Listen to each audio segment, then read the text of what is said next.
আমাদের শঙ্খনীল বাসের উপর আইডিয়াল কলেজের পোলাপাইন সায়েন্স ল্যাবের সামনে হামলা করছে। তার ফলে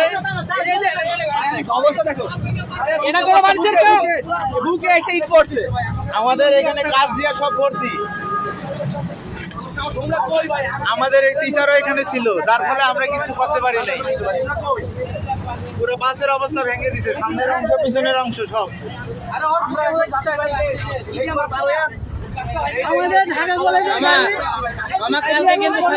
স্বামীরা যাচ্ছিল, আমাদের ছাত্র একটা ছাত্র নামে না, আমাদের রানিং অবস্থা আমাদের সব ভেঙে গেছে। আমাদের অন্যায় কি ছিল? আমাদের ছাত্রদের কোনো অন্যায় ছিল না, কেন আমাদের গাড়ি ভাঙলো? আমাদের আমরা বিচার চাই। ভাই রানিং গাড়ি বাসের মধ্যে রানিং বাসে ভাই